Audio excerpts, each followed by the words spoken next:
نہیں کرنی پڑے گی. سنیں، ایمان و یقین سر بلند کرتا ہے. اللہ کی اطاعت فرما برداری کرنے والے شیطان کی غلامی کرتے. جب ایک مسلمان اپنے مسلمان ہونے کا اعلان کرتا ہے، دعویٰ کرتا ہے، تو اسے یہ حق ہی نہیں رہتا کہ اللہ اور اس کے رسول کی بات کے خلاف یا ان کی رضا کے خلاف اپنی کسی بات کو کرے یا ترجیح دے. مسلمانی تو اس امر کا اعلان ہے کہ اب میری ہر خواہش، اب میری ہر مرضی، میری کوئی مصلحت اللہ اور اس کے رسول کے ہر حکم پر قربان. میں اللہ اور اس کے رسول کا حکم سن کر اپنی بات یا طبیعت چلا سکتا نہیں. قرآن میں ہے، یا ایھا الذین آمنوا لا تقدموا بین یدی اللہ ورسولہ واتقوا اللہ ان اللہ سمیع علیم. اے ایمان والو، اللہ اور اس کے رسول صلی اللہ علیہ وسلم سے ہرگز آگے نہ بڑھا کرو. اللہ اور اس کے رسول سے آگے نہ بڑھا کرو. اللہ سے ڈرتے رہو، بے شک وہ سننے والا اور جاننے والا ہے. حضرت ابن عباس رضی اللہ تعالی عنہما، نبی پاک صلی اللہ علیہ وسلم کے چچا زاد بھائی، اس کی تفسیر کیا کرتے ہیں؟ لا تقولوا خلاف الکتاب والسنہ، اس کے معنی یہ ہیں کہ کتاب و سنت کے خلاف بات کرنی. اونچی پیغام دے رہا ہوں، دھیان رکھیے گا. دائیں بائیں بہت سی آوازیں آپ کو سنائی دے رہی ہیں. اخبار کیا بول رہے ہیں، ریڈیو کیا کہہ رہا ہے، ٹی وی کیا کہہ رہا ہے، گورنمنٹ کیا کہہ رہی ہے، لیڈر کیا کہہ رہے ہیں. دھیان رکھنا بات میں جو سنا رہا ہوں قرآن حدیث کی، کہ کتاب و سنت کے خلاف بات نہ کرنا، یہ اللہ تعالی کا ارشاد. اللہ اور اس کے رسول سے آگے نہ بڑھو، یہ شخصی انفرادی زندگی تک نہیں کہ اکیلے پرائیویسی میں ہو، نہیں، بلکہ قومی اور اجتماعی زندگی کے ہر گوشے، خواہ وہ سیاسی ہو، اقتصادی ہو، معاشی ہو، معاشرتی ہو، اخلاقی ہو، سب کو گھیرے ہوئے ہے.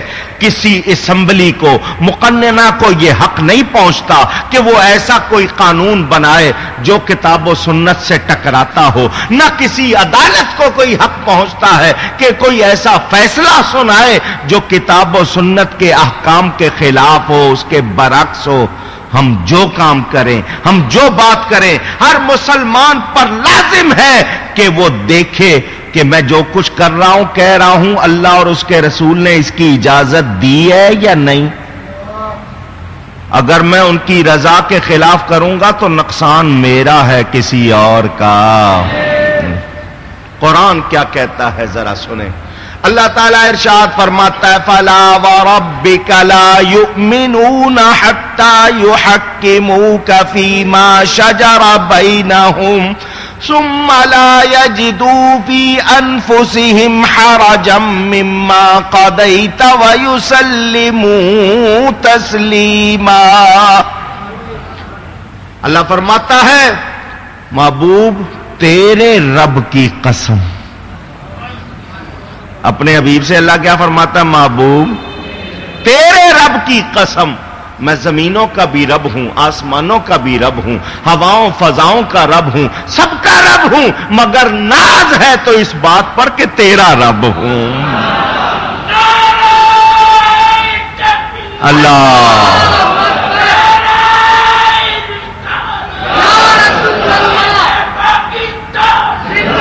محبوب تیرے رب کی قسم، کوئی مومن ہی نہیں ہو سکتا.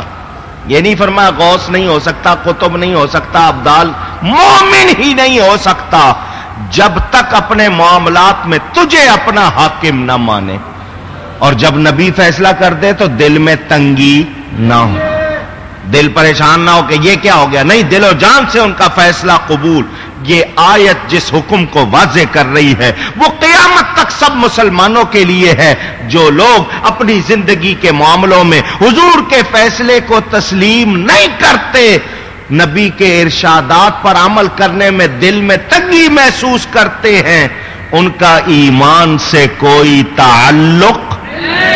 اونچی اور اونچی، میرا اعلان نہیں، رب کا اعلان ہے.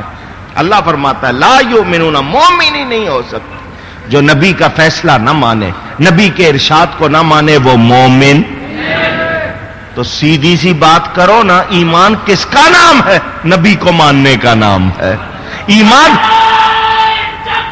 اللہ، پتا کیا چلا؟ پتا کیا چلا؟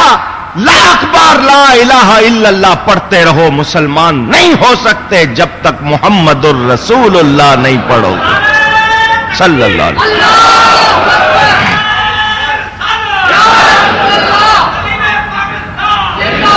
ایک مومن کی زندگی کا اثاثہ متاع حیات ہی ایمان ہے، اور ایمان نبی سے تعلق کا نام ہے۔ نبی سے تعلق ہے تو معاملہ درست، اور اگر درست تعلق درست نہیں تو پھر معاملہ بھی درست نہیں۔ اس تعلق ہی سے ایمانی زندگی ہے، ایمان والے کی زندگی ہے، کامیابی ہے۔ آخرت کی نعمتوں کا تصور نبی کو مانے بغیر ہو سکتا ہے؟ پوچھ رہا ہوں۔ نبی کی رضا چاہے بغیر ایمان ہی معتبر نہیں۔ جب ایمان کا اعتبار نہیں تو جنت کہاں سے ملے گی؟ کیونکہ جنت صرف ایمان والے کے لیے ہے، دوسرے کے لیے میں نہیں کہتا۔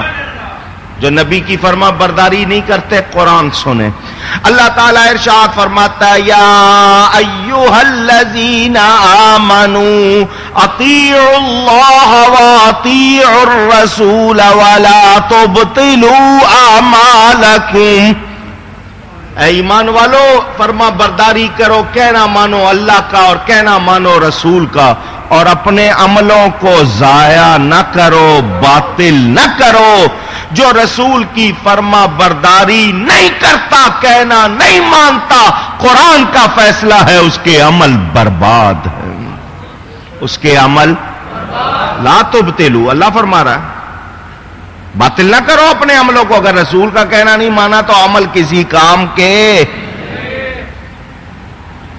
آپ کہیں گے مولانا صاحب عملوں کے بغیر بات کیسے بنے گی؟ جنت تو ملے گی عملوں پہ۔ عمل اس کا قبول ہوگا جس کا نبی سے تعلق درست ہوگا۔ شیطان نے نماز کتنا عرصہ پڑھی؟ کام آئی؟ کیوں؟ نبی سے تعلق نہیں تھا، کام آئی؟ ہاں سنو، شیطان نے 6 لاکھ برس پڑھی، کام نہیں آئی۔ حضرت علی نے میدان صحابہ میں جبکہ بیت المقدس کا راستہ تھا، خیبر کا میں حضور صلی اللہ علیہ وسلم تشریف لے کے گئے تھے، انہوں نے خیبر کے راستے میں اثر نہیں پڑی، کامیاب ہے۔ شیطان نے 6 لاکھ برس پڑھی، ناکام ہے۔ کیوں؟ علی کا تعلق درست تھا، شیطان کا تعلق نہیں تھا۔ اللہ،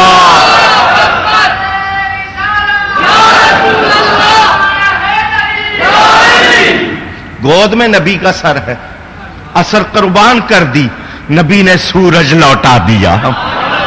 اٹھ علی، قضا نہیں ادا پڑھ، تو نے ولیوں کا سردار کہلانا ہے، تیرے حالات میں نہ لکھا جائے تیری کوئی نماز قضا بھی ہوئی تھی۔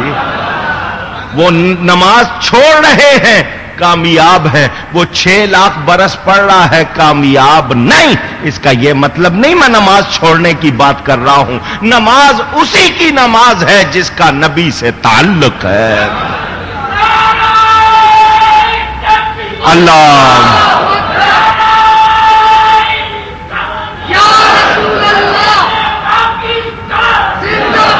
دھیان سے سننا،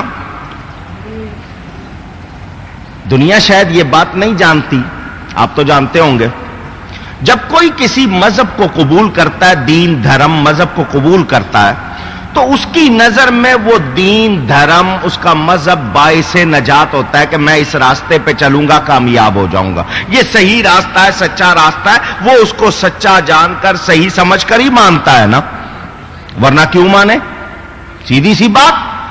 اور مذہب یہ کہتا ہے دنیا کی زندگی عارضی ہے، ختم ہو جانے والی ہے، آخرت کی زندگی دائمی ہے۔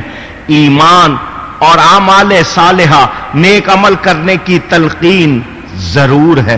مانو نیکی کرو، مانو نیکی کرو، ایمان درست تو صحیح کام اعمال بھی کام آئیں گے، شیطان کے کام نہیں آئے کیونکہ ایمان نہیں تھا۔ اللہ فرماتا ہے وَكَانَ مِنَ الْكَافِرِينَ، وہ تو تھا ہی کافروں میں سے، وہ ہو گیا کافروں میں سے، پتہ چلا ایمان نہیں تو فائدہ نہیں، اور ایمان کے بعد اعمال صالحہ نہیں تو بھی فائدہ۔ اعمال صالحہ، اچھے کام، نیک کام کن کو فائدہ پہنچائیں گے؟ کن کے کارآمد؟ جن کا نبی کے ساتھ تعلق درست، جن کا دامن نبی کی اطاعت سے خالی، فرما برداری سے خالی، ان کا دامن قیامت میں بھی خالی ہوگا۔ نبی صلی اللہ علیہ وسلم